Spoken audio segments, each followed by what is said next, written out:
Good evening. Let's stand and get a hymnal and turn to page 334. 334 as we stand and sing at Calvary.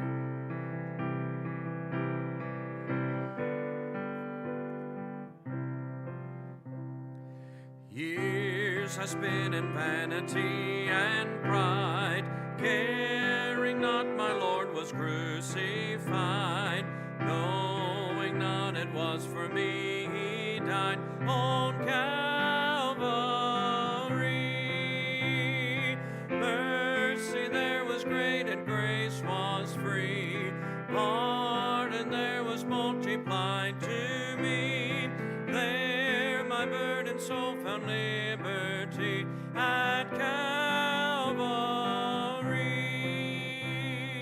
By God's word at last my sin I learned, then I trembled at the law I'd spurned, till my guilty soul imploring turned to Calvary.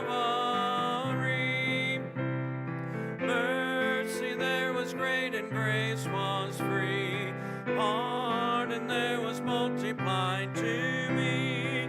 There my burdened soul found liberty at Calvary. Now I've given to Jesus everything, now I gladly own him as my King. Now my raptured soul can only sing of Calvary. Mercy there was great and grace was free, pardon there was multiplied to me. There my burdened soul found liberty at Calvary.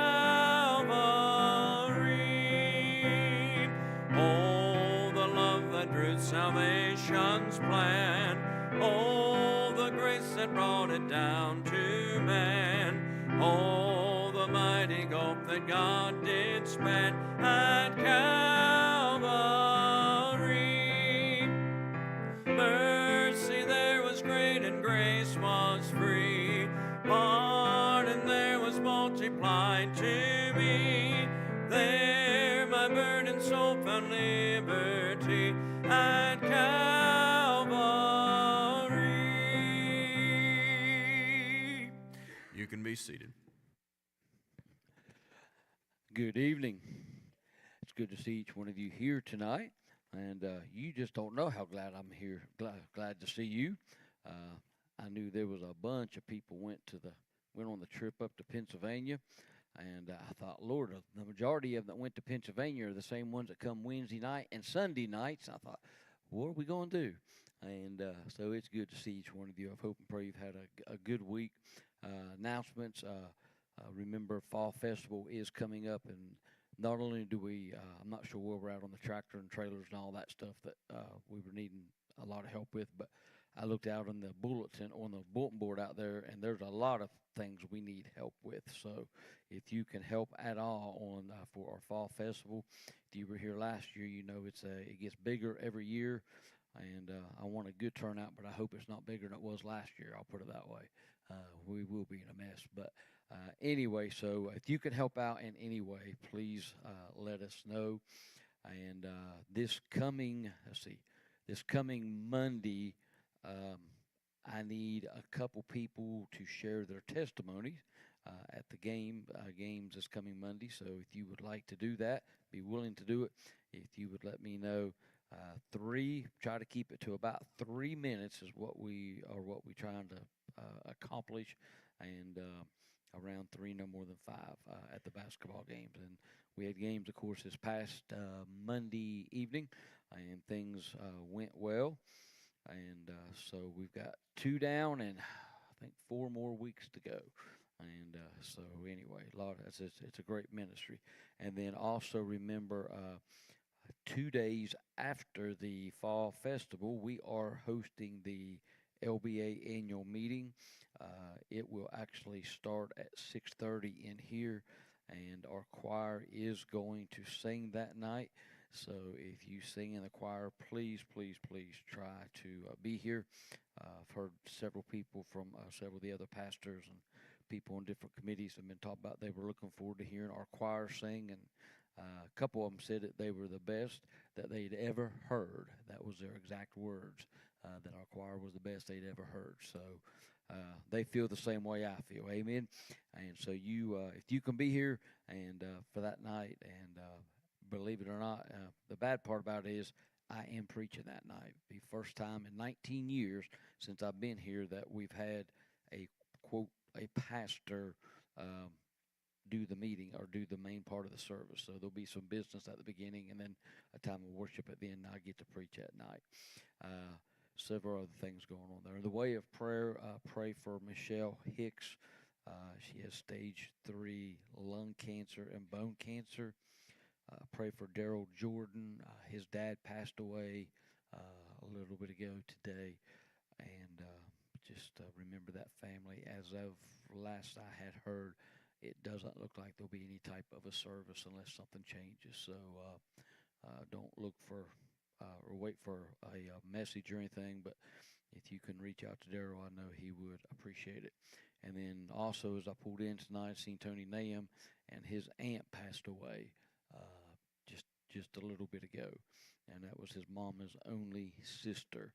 And they were his sister was going over to tell his mama that she had passed away. So remember that family. Also remember a gentleman by the name of Luther Coggins recovering from an accident. Continue to remember Tanya Truitt. Kathy Grona still scheduled to have her surgery as of now for September 30th. Angie Hartzell, she has started taking her radioactive medication, whatever it is, for the cancer that she had. Continue to remember Steve Cranford. Sharon Laughlin, if nothing happens, is scheduled to come home this coming Monday. And so in less than a week, she should get to come home. So pray for her. Laura Cecil, pray for her. Frank Reed is home from the hospital. I got to go see Frank the day before yesterday, and he's able to hear and talk and everything right now. His walking is still an issue. He's walking with a walker. The stroke that he had has affected his left side. When they took him in up there the other day, he couldn't hardly hear, and he couldn't speak. His speech was really bad. So he has improved in those areas, but they're not, as last I had heard yesterday, they still had not told him exactly what caused this last episode, or they had a stroke about a week before all this other happened. So just remember him and in your prayers. And then also remember Martha Flippin, if you will. And then also remember London DeLong in your prayers as well. So pray for each one of them, and pray for our Bible study tonight. Pray for the kids over in the Life Center. And they were having some type of a fun night with the devotion, and so remember them. And as we go to the Lord tonight in prayer, yes.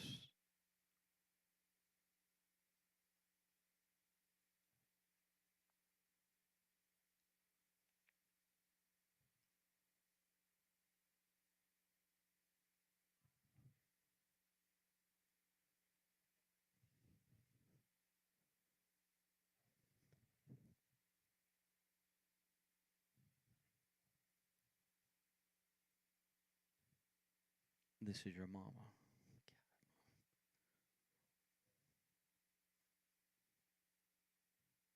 Who's that? Ron's brother. Where is Ron?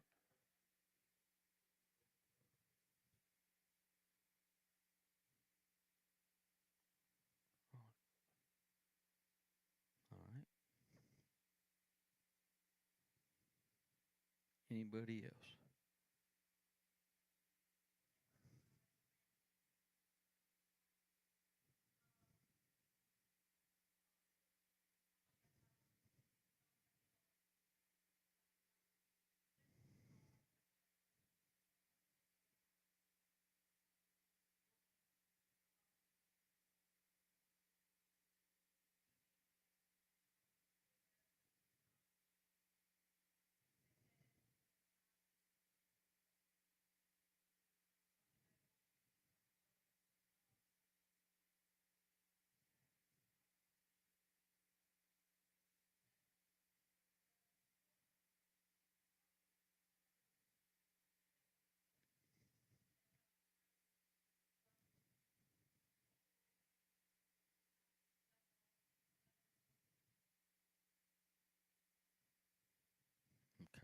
Paula Trevette.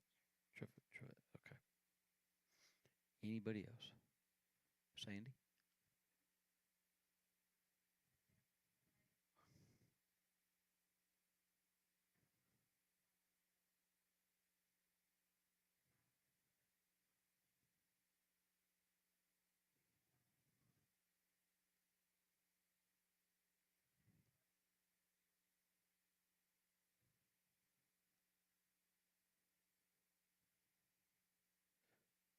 And didn't your dad have a heart cath? Was that this week? Everything okay? Okay. All right. Yeah, I remember Terry Bowles. Anybody else? All right, as we go to the Lord in prayer tonight, Lester, well, I guess there's one back there behind you. I think that's Kermit, but I can't quite see back there anymore. But I can see you, Lester. Would you lead us in prayer tonight?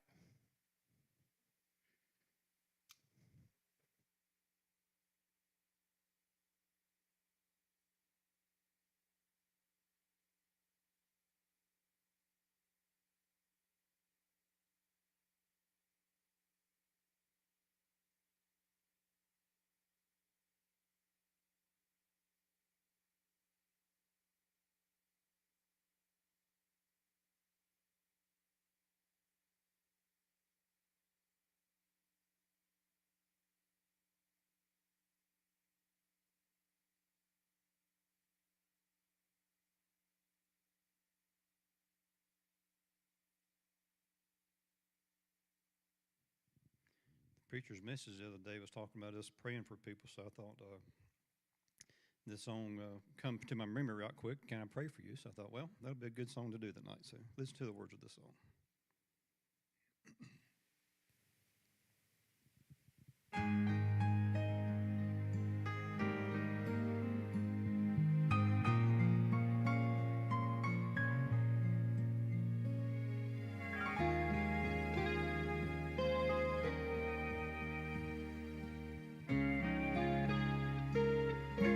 I've been your friend for a while.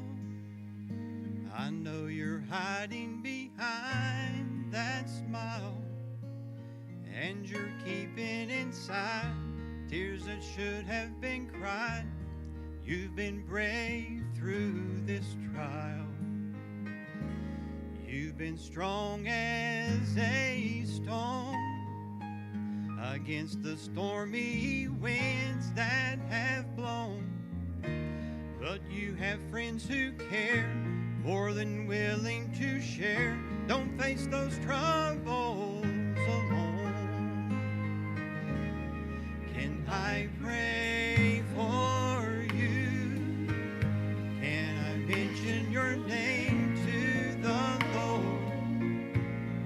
When I seek His face, can I plead your case? That's what praying is for. I'll help you carry your cross and find the way when you're lost. If we let Jesus be true, I know that He'll see you through. Can I pray for you?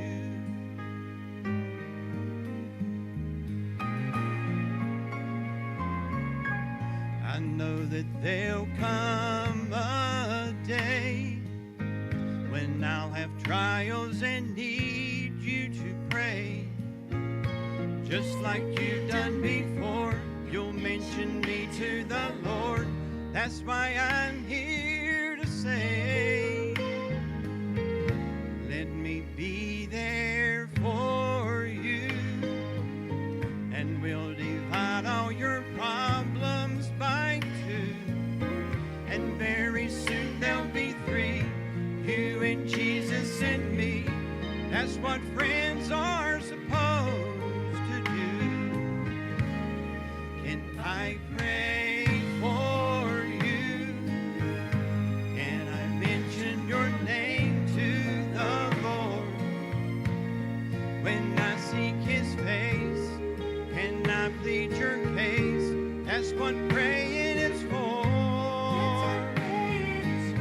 I'll help you carry your cross and find the way when you're lost.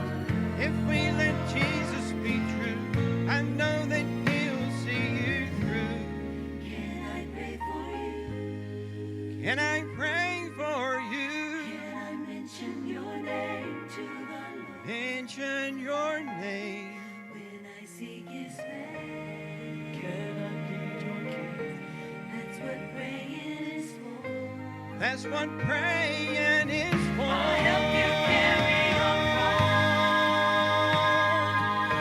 And find the way when you're lost.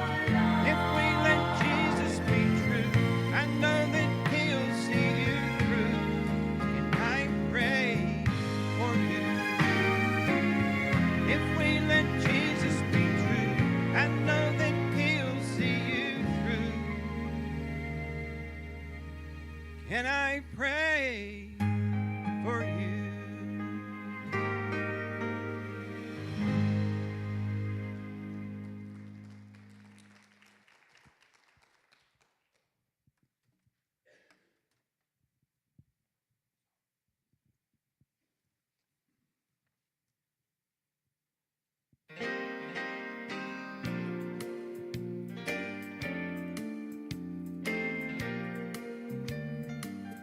My heart can sing when I pause to remember a heartache here is but a stepping stone along the trail that's winding always upward.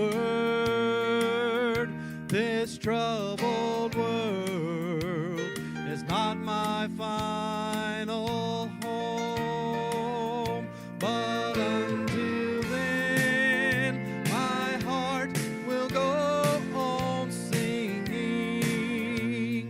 Until then, with joy I'll carry on.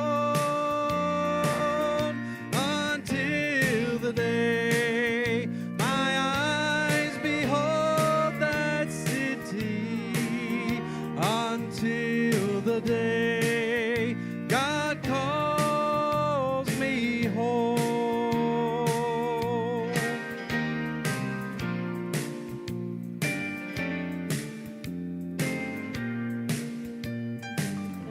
This weary world, with all its toil and struggle, may take its toll of misery and strife.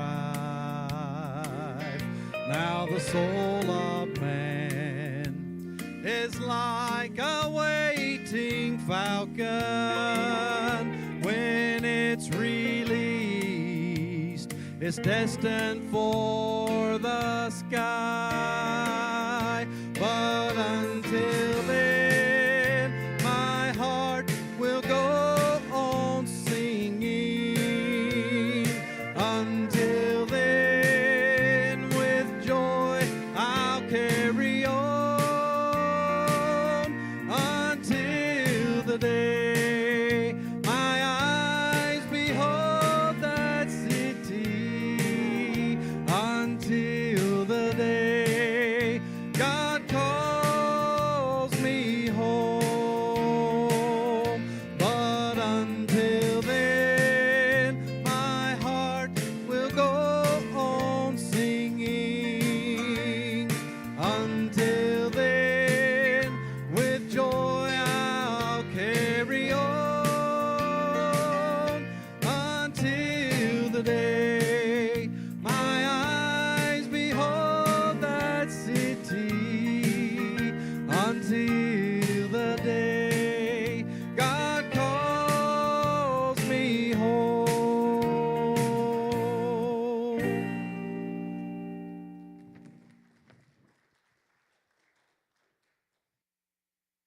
If you have your Bibles, turn to the book of Genesis, chapter 42, as you're turning there,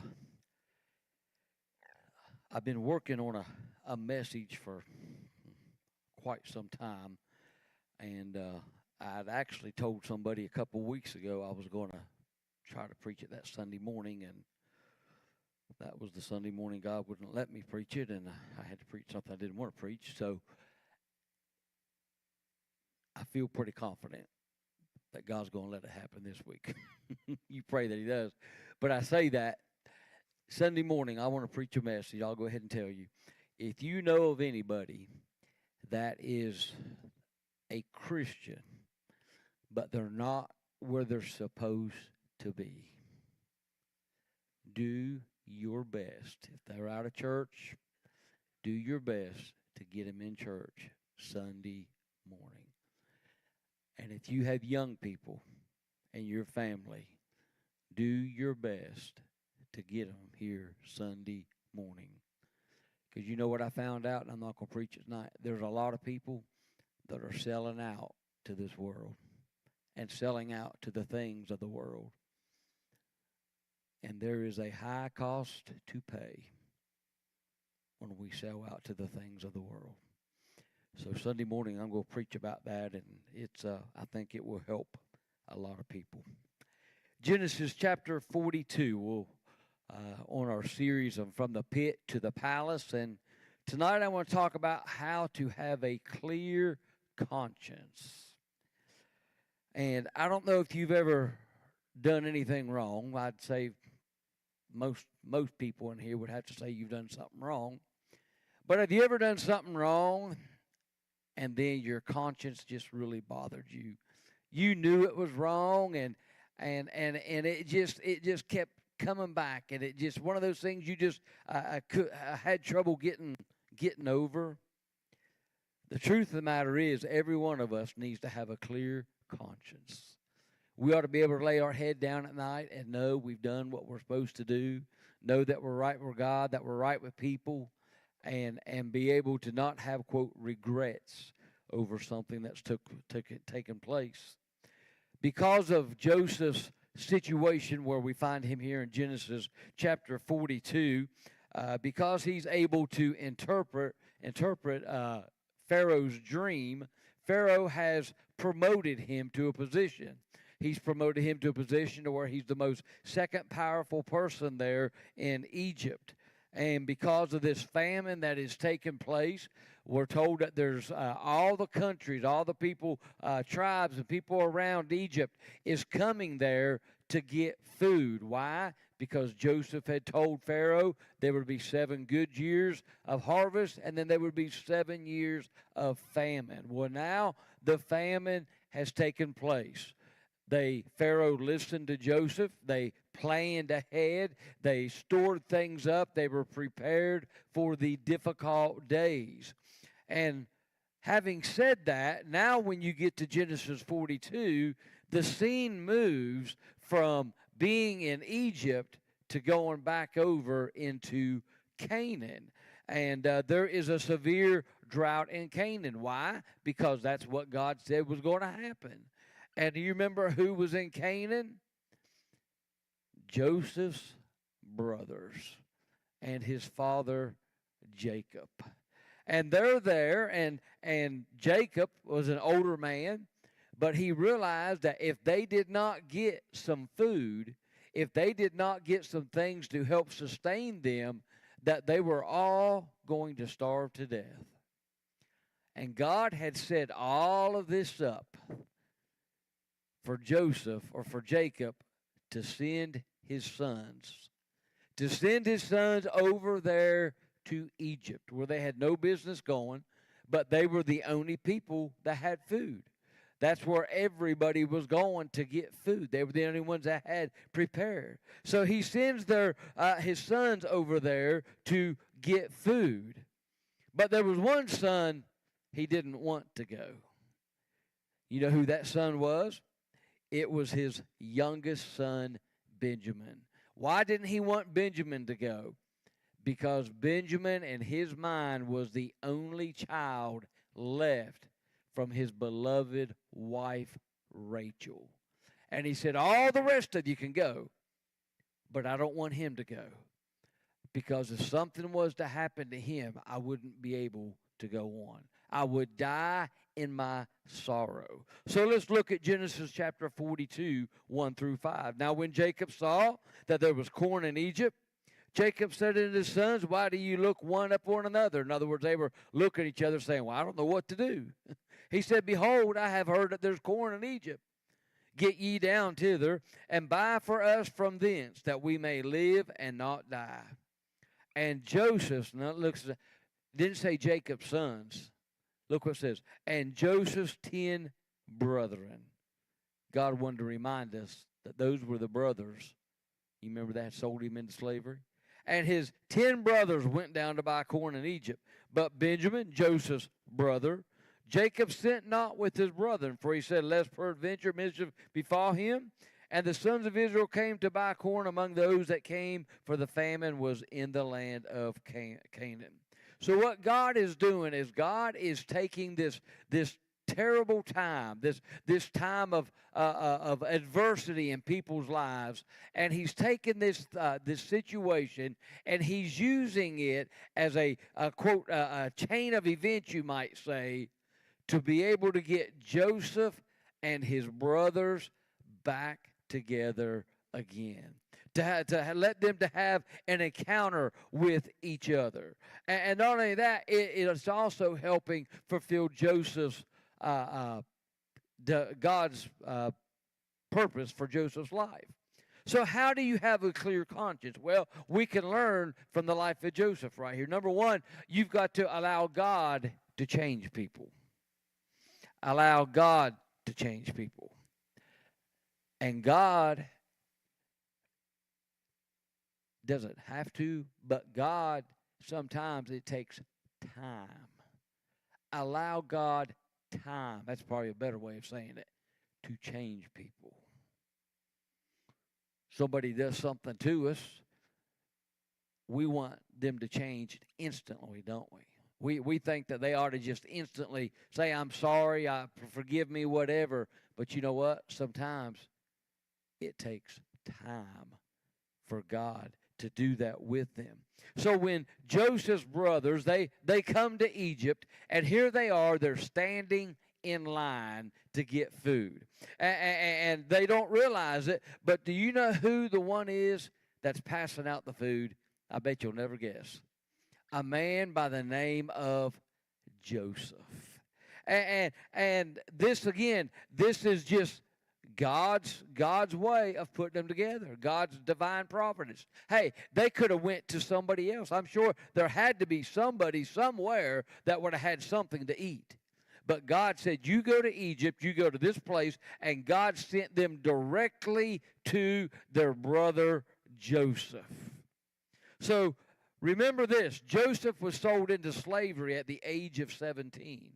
And we know that he had been in prison for 13 years. That's 30 years, or 20 years. Then they're at least 2 years into the famine here. So it's been 22 years since Joseph has seen his brethren, or his brethren has seen him. You say, well, they surely recognized him. Well, let me ask you a question. This will help you relate to this. Anybody ever went to a 20th high school reunion? Do you always recognize the people? Now, I'll be honest, I wanted to go to my last class reunion, and I didn't get to. But I do look at that thing on the computer, on the internet, called what? Facebook, thank you. And I don't know how it does this. Now, I'm not going to chase a rabbit here, Matthew, but it pulls up people's names, like people that you may know. And how in the world it comes up with these people that I may know blows my mind. But here's the amazing thing. A lot of times, I do know them. And a lot of times, it's people that I went to high school with. And I'll click on their picture and their profile, and I'll think, that's not them. Man, she's ugly. Man, I thank God for unanswered prayers now. Amen? I mean, sorry about that. But So you could imagine. They probably said the same about me, but anyway. So here is Joseph, and his brothers are standing in front of him, and they don't know each other because it had been at least 22 years. And not only that, Joseph's appearance has drastically changed. I mean, he's in the Egyptian outfit now. He's in the Egyptian clothing, you might say. So his brothers come before him, and they have no idea that they're actually standing in front of the one that they sold off and had put in the pit. It says in verse 6, now what's amazing about this is it says in verse 6 that his brothers bowed down before him. You say, what's so amazing about that? Well, if you remember, if you go back to Genesis chapter 37, Joseph had a dream. And do you remember what that dream was? God said that one day that everybody was going to bow down before him, including his brothers. Now you think about all that Joseph went through since he had that dream. Can you imagine what was going through his mind when he seen his brothers bowing down before him? Can you imagine probably the encouragement he got from God, knowing that what God says is going to happen will happen, whether or not we realize it's going to happen or how we can figure out it's going to happen, it still does happen? I mean, I couldn't imagine with the thoughts that probably went through his mind when he sees his brothers bowing down there. And do you know what? Joseph right here has the perfect opportunity to get revenge on his brothers. If your brothers took you out and threw you in a pit, left you there for dead, wanted to kill you, took the coat that your daddy made you, dipped it in blood and took it back and told your dad that he was dead, and then all the things that he's went through since then, the prison, being accused by Miss Potiphar of seducing her when she's the one that seduced him, and all these different things that he's went through. And it was all because they threw him in the pit. No, it was all because it was part of God's plan for his life. But he had a great opportunity here to get even. I mean, he's the second most powerful person on the earth there, in Egypt there. He could have had his brothers executed just like that for no reason. But he doesn't do it.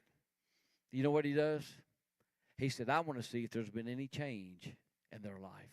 I want to see if in these last 22 years, if maybe God has worked in their life like he's worked in my life. I want to see if they're still as mean and evil as what they were. So he pretends that he doesn't know them, and he speaks very harshly to them. And we'll get into that in a minute, but there's a reason for that.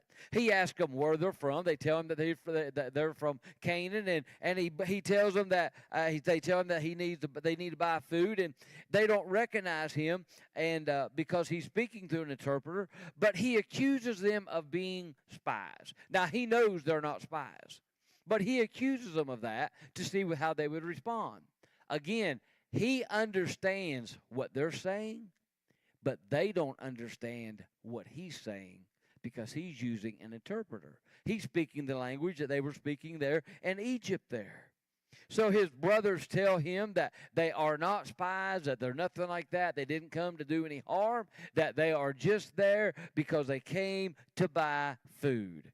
But look what it says in verse 13 there. It says, and they said, thy servants are 12 brethren, the sons of one man in the land of Canaan. And behold, the youngest is this day with our father, and one is not. Notice what it said. One's with the father, and one is not. Well, who was the one that's not?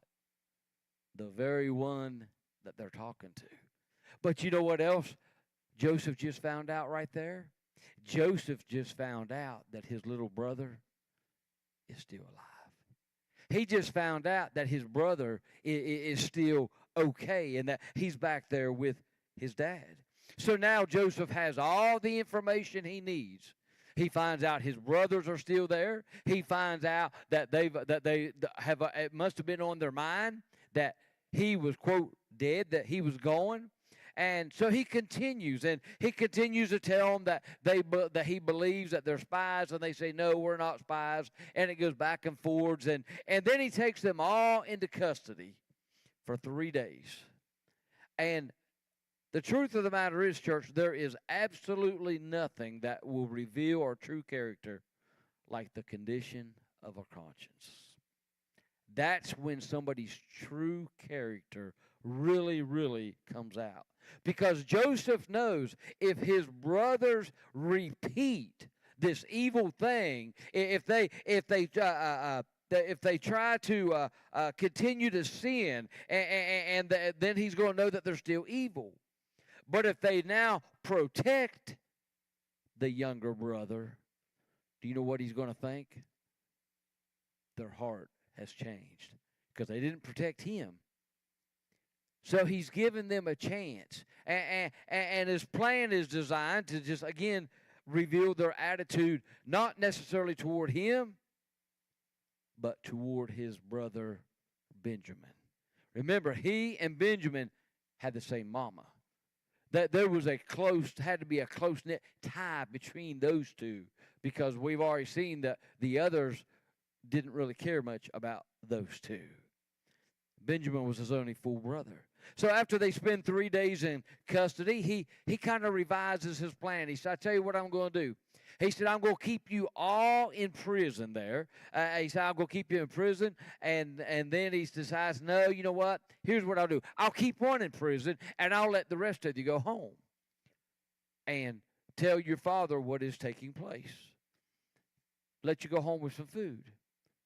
Now, why would he do that? Why would he say, I'm just going to keep one of you here and let the rest of you go? He was wanting them to bring his brother back.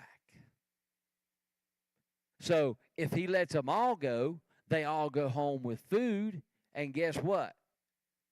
They wouldn't have to come back. So he said, look, I'm going to keep one of you here. I'll let the rest of you go. But when you come back, you got to bring your brother. It's interesting here that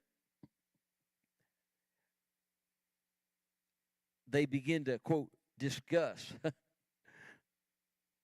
what the cause of the situation is.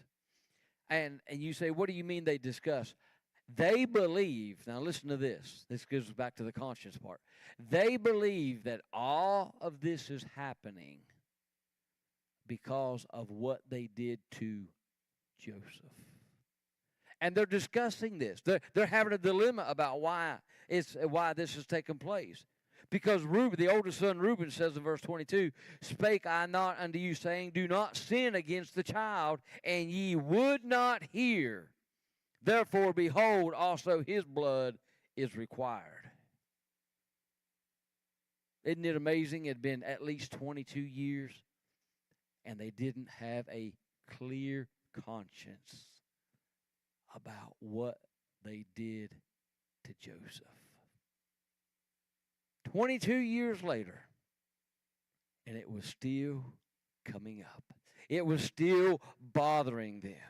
And again, because Joseph speaks to an interpreter, they don't understand what he's saying. And when he hears his brothers struggling with their conscience, and that the belief that all of this is happening because of what they did to him, it moves him to tears. Do you know why? Because he realized there's still hope for his brothers. He realizes that they have a little bit of shame for what they had done. They have a little bit of remorse for selling him into slavery. As a matter of fact, he can't even contain his emotions, because look what it says there in verse number, I put 35, ain't no 35, 24. I don't know where I got. Yeah, look what it says in verse 24. It says, and he turned himself about from them and wept. and returned to them again and communed with them and took from them Simeon and bound him before their eyes. So what are they going to do now? If they return to Egypt, hold on. I knew I got ahead of myself. I got my notes out of line. Did y'all ever do that? So what he's doing in verse 24, this sounds right now. He's basically, when he begins to weep there, you know what he's doing? He's releasing all that emotion, all that pain that he had felt. How many of you know sometimes weeping is a good thing? Now, all the women are sitting there shaking their head, yes. Not too many men are shaking their head, yes. Van, you will shake your head, yes, won't you? You're not ashamed to cry. And you know what? None of us ought to ever be ashamed to cry. Because the fact of the matter is, I don't care who you are, it's true. When you get hurt, whatever the situation is, and you cry, you always feel better afterwards. It doesn't remove the situation. It doesn't get you out of the situation, but it does help release some of that pain and hurt or sadness, whatever it might be. Remember, you don't think he wasn't homesick? He hadn't seen his daddy in over 22 years. And not only that, 6 different times in the book of Genesis, we read that Joseph weeps, that he wept. 6 different times we read that about him. A lot of people would have probably just ordered his brothers to be put to death, get revenge upon them, whatever it might be. But Joseph doesn't do that. He wants his family together. He wants them all to be a family again. I bet just about every family in America could say the same thing. Oh, I wished we all could be family again. Because I bet just about every one of us in here has somebody that's close, a near relative, that doesn't want anything to do with the family. Happens everywhere. So Joseph just wants things to be right.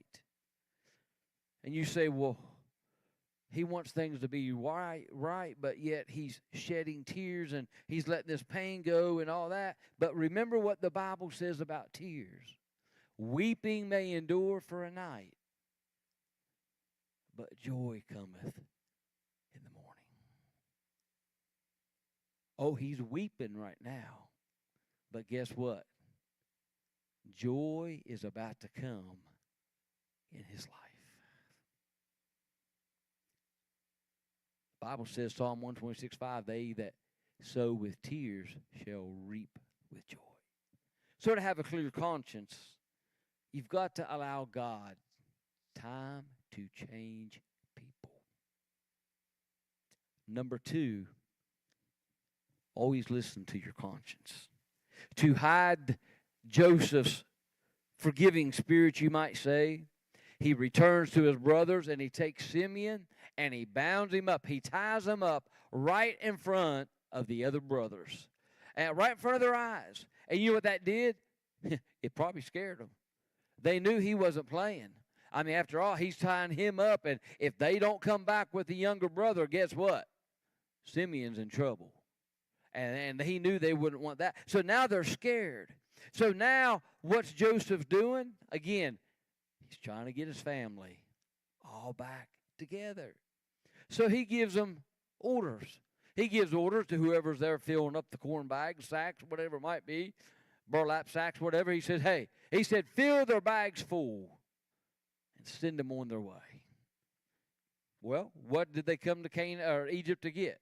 They came to get food for the family. So what does Joseph do? He gives them food. He gives them a sack, a thing of food there, a big bag of food. And he sends them on their way home. But something happens on the way home. They stop those donkeys. They get off. The rest of the donkeys get a drink, whatever it might be. And they opened up that sack. Do you know what they found out? There was more than just grain in there. There was more than corn in there. There was also some money in there. You say, boy, I bet they were happy. No, they weren't. Do you know why? Because now they didn't know that that was done on purpose. And now when they go home and they show their daddy that there's money in the bottom, not only is he going to think that they were a thief, what if they picked up somebody else's bag? They can't go back to Egypt like that, can they? They go back there, you know what the people in Egypt going to say? Hey, those are the men that we gave food to and they took our money. Look at verse 27, 28. And as one of them opened his sack to give his ass provender in the inn, he espied his money, for behold, it was in his sack's mouth. And he said unto his brother, my money is restored, and lo, it is even in my sack. And their heart failed them, and they were afraid, saying one to another, what is this that God hath done unto us? This is the first time that any of Joseph's brothers have, quote, mentioned the name of God. And they're actually admitting that God would someday, somehow punish them. Remember why they said this was happening? Because of Joseph. And now they're saying, what has God done to them? Put the two together. It's pretty simple. You know what they're saying? God, you're punishing us. We are being punished for what we did. We're being punished for selling Joseph into slavery. And you know what their conscience is doing now? It's beginning to condemn them. It's beginning to bother them. Why? Because God is stirring that conscience. God is using this situation to bring back the remembrance of what they did to their brother, and that what they did was wrong. And then number 3, if you want to have a clear conscience, avoid searing your conscience. Avoid searing it. When they get back to Canaan, the brothers tell their father Jacob everything that has happened. And when they empty their sacks, every one of the sacks had money in it. When Jacob saw the money, he was a wise man, and it bothered him because you know what he thought? Uh-oh, now my sons are going to be accused of stealing money from Egypt. And not just stealing money from Egypt, stealing money from the prime minister of Egypt. Verse 35 says, and it came to pass as they emptied their sacks that, behold, every man's bundle of money was in his sack. And when both they and their father saw the bundles of money, they were afraid. Isn't it amazing? I didn't go back and count here. I should have. How many times we read here, they were afraid? They were afraid. Over and over, they were afraid. What are they going to do now? They go back to Egypt, they're going to be considered thieves. But if they don't take Benjamin back to Egypt, what's going to happen to the brothers? Boy, they've got themselves in a mess, don't they? I mean, after all, what's going to happen? And apparently, Jacob has some suspicions about his sons, because he said there in verse 36, me had ye bewrayed of my children, Joseph is not, and Simeon is not, and you will take Benjamin away. All these things are against me. So here's Reuben, I believe probably the most sensible of all of them, because he was the one that said, hey, let's not kill Joseph to begin with. And Reuben tries to calm his father by offering to give him his 2 sons. He said, look, if we take Benjamin and we don't bring Benjamin back, he said, Dad, you can have my 2 sons. You know what he's saying? Daddy, I'll make sure your little boy gets back to you. I'll make sure that we get him over there and we get him back. But Jacob, his only son of his beloved wife, Rachel, how could he let him go? How could he take a chance of him getting over there and something happen? According to verse 38, he said if something happened, it was going to take him to his grave. And again, God is using Joseph, or Jacob's word here, to amplify the voice of conscience in the sons. And church, sometimes, again, God will use circumstances. He'll use people to stir those conscience. Did you ever have somebody that maybe, well, I can't give you a name. You probably know the name. About 15 years ago, I had a situation here at the church to where somebody threatened to kill me and to hurt my son. They were drunk one night, and they went ballistic. And it was just a bad situation. That's all I can say. I've not talked to this person. I've not seen this person. I think I've seen him 15 years ago, probably. About 15 years ago. 2 weeks ago, I wasn't here, but somebody called the church, and it was this guy. Spoke to our secretary. I wanted to know if I was here, and she said, no, he just left. Can I take a message? He said, no, I really need to speak with him. And this is what he said. He said, I am dying with cancer. I don't have long to live. And he said, I need to apologize and make things right for what I did. He said, take my number. If he wants to call me, he can. If he doesn't have to. You say, preacher, I bet you picked up the phone and called him. Wrong. That's beside the point. But he called because he knew he was dying.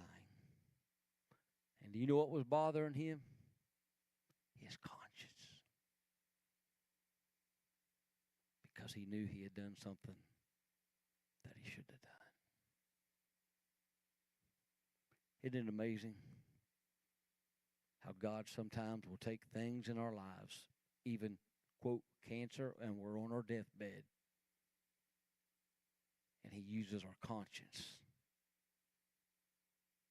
to make us, to get our attention and try to get things right in our life. Be very, very careful about not listening to your conscience. Because you know what will happen if you don't listen to your conscience? You may very well sear your conscience. Listen to what the Bible says.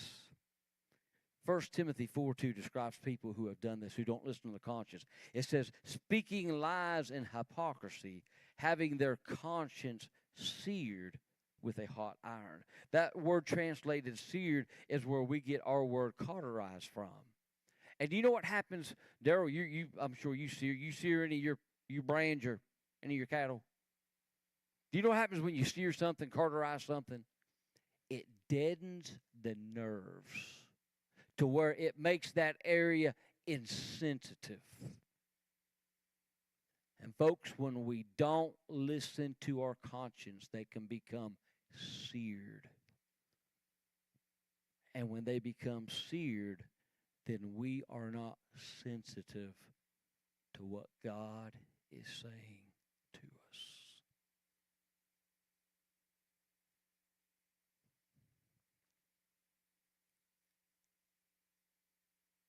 When used in reference to our conscience, again, I believe, and I understand that there's some things I don't understand, but I understand that the Holy Spirit, first and foremost, is the one that leads us, guides us, all that. I understand all that. But God made us. God knows us. We're God's temple. But our conscience is almost like a radar detector. It's almost like a radar detector. Because the fact of the matter is, when you're right with God, guess what? Your conscience is right. But if you're not right with God, you do not have a clear conscience. Joseph realized, and he was thankful that his brothers still had a conscience, and that they realized that they had done something wrong. And not only that they had done something wrong, they acknowledged that God very well could have been letting all of that happen as a punishment because of what they had done to the brother. Be very, very careful when you don't listen to your conscience. Questions, comments tonight? Does anyone know how this story is going to end? If you don't go back and read over to about Genesis chapter 50, you'll find out how it ends. But if you don't know, read every other book in the Bible, every other verse, but don't read that part. So you'll be surprised when I get to it. But I eventually most of you know. Isn't it amazing how God works in so many ways, and we don't know it? And we're not supposed to know it because it's up to God. He's the one that guides, leads us, directs us, protects us, and we just go wherever he tells us to go, do what he tells us to do. But the whole time, there's a purpose for everything that is taking place in your life. There is a purpose. All right, let's close by praying. If you want to pray at the altar, that's fine. If you want to pray at the where you're at, that's fine. Get somebody on your heart that's lost, and I encourage you to pray daily for that person. And I'm going to say it again, Sunday morning, please, please, please bring somebody with you. Bring somebody with you. It'll be a message that everybody in here, including you and myself, will get something out of. I already have because God's gave it to me before I can give it to you. But you'll get something out of it if you'll come Sunday morning. But bring somebody with you because I really, really believe. And not only that, well, I'm not going to tell you that. Anyway, we need to close.